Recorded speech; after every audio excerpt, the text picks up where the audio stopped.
As a response to glaciation, seas rising and the threat of extinction, Taciturn Cave remembers acts of violence so grave that silence has prevailed for 2,000 years. Humans have been visiting the cave on the Isle of Skye from the Mesolithic period to the present day. Eco-catastrophe has led to climate change and disease for millennia, disrupting patterns of human and animal behaviour. Global warming is reshuffling species around the planet, meaning that disease-causing microorganisms create new transmission pathways. The lethal respiratory virus SARS-CoV-2 has impacted human ecology dramatically, and UK femicide doubled during the first lockdown. In the Iron Age, pneumonic plague came from Europe and may be responsible for the demise of 90% of the preceding population. The text in a couple of slides is cut to enable a fragment of music to be played at the end. The characters in the text are Bridget and her Iron Age counterparts Breacha and her unborn child. Brig, the other child, had Neolithic ancestry. It is known that Breacha's ancestors came from Scandinavia. What we don't know is whether she or her ancestors brought plague to Skye, but it is a possibility. Skye is the place that links the three humans. They share mitochondrial DNA mutations, H7, L3, N and R. Each of us carries a map of our migration pathways within our DNA, and we can map these haplotypes onto a migration pattern out of Africa. We carry these markers, these ghosts, in our even deeper history. Let us agree that this is COVID time. A child has seen the bruising painted across her mother's breast with all the colours of the rainbow.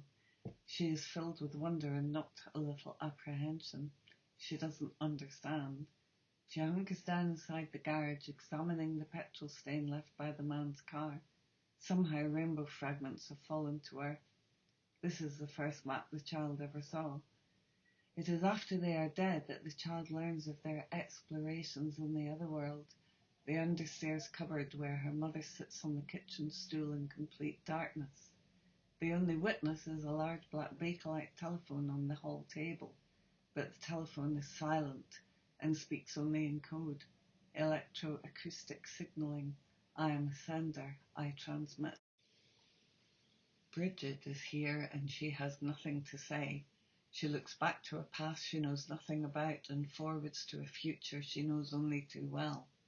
She is born 2,000 years old and she is not yet 20. It is now and it is then. Bridget is destined to follow an infinite loop of recursive encounter.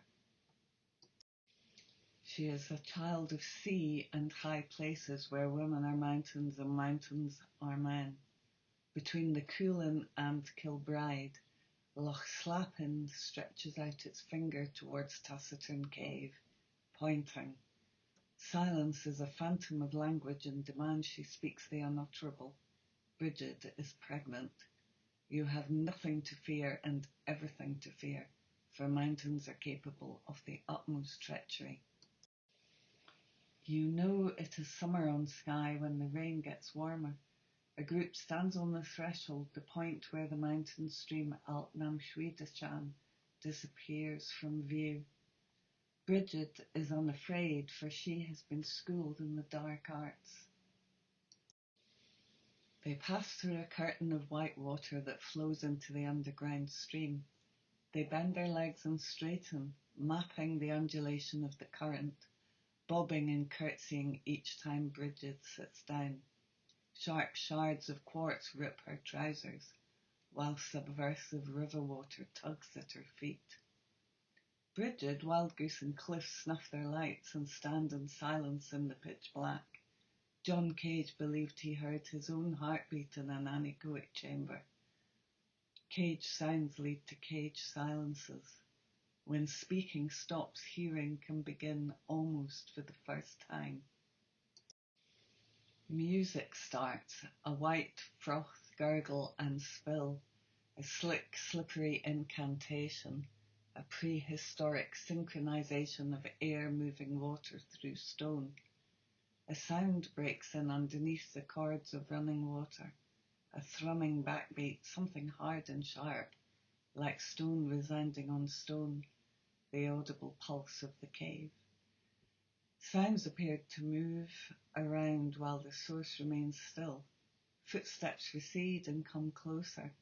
Call and response emerge from the cave itself. Stone walls shake and the listeners feel themselves resonating. They are unable to speak but hear disembodied voices. When it comes, the blow comes out of the blue. No warning, head down. A battering ram straight into her stomach. Bull roaring is answered by an inhuman cry coming not from her but from the deep, dark, visceral centre of things. The bang echoes round the arc of cliffs and miles underground. The sky shrinks to a pinprick of bright light as she is propelled backward. No one hears a thing, nothing is said. The world shakes and shivers, but no one sees a thing. As a gun recoils, the coolant draw back in guilt and shame. The thunder unleashed is answered by the bass notes of the ocean, quietly breathing out and breathing in. Stones ring on stone, louder and louder, with bell-like tones and gong-like resonances, as humans and stone become a lithophone. Rachel's skull is smashed in and her disarticulated remains mixed with the remains of the two children. After the violence comes the final act of closure.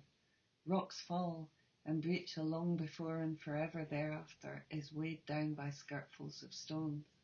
The whole burial assemblage is buried under tons of rubble and trash, thus erasing the site and its importance to memory, though traces exist and place names like St. Bride's nearby. John Cage asks what happens when a telephone rings before contemporary conversation breaks in, before people, places and the things in between are organised into enclosures of order and the taxonomy of archaeology. Powerful emotions are stirred in the audience by the recognition of a shared archaeo-acoustic topography. A more than human awe is replaced by anger, sorrow and disgust. Katerina Doulias and Stephen Birch state that the human remains are consistent with blunt force trauma. Ian Armit contends the Iron Age burial is a deviant one, even a sacrifice. The finding of a burnt lyre bridge in the hearth space puts the idea of music into the cave, and lyre music may have accompanied Breacher to her grave. Marta Thena Penn and Leonardo Garcia Sanjan argue that gender inequalities emerged in the Iron Age, theorising an increasing domination of men over women. It is speculation to suggest the murder signifies a shift in the balance of power at Taciturn Cave. However, it is certain Breacher and the child brig knew their killers. In our parallel world of climate emergency and SARS-CoV-2, Pumzil, Lambo and Kuka describes violence against women and girls as the shadow pandemic. Globally, 243 million women and girls have been subjected to sexual and physical violence in the previous 12 months. Christian Bock predicts the world will run out of species, including human beings, to sacrifice to our own angered deities, capitalist expenditure and expansion.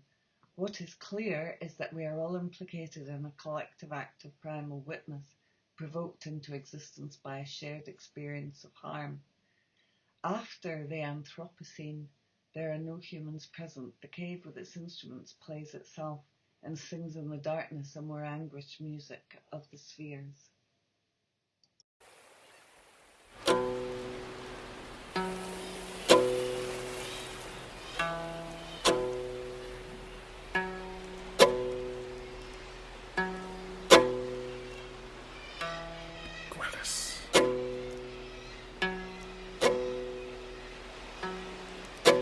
Gwelys I dil, o bentir y doen, Aberth yn gowlcerth I disgyn yn. Gwelysoed cynefin a dref redeg yn. Y hwyn naethon, rhi golesyn.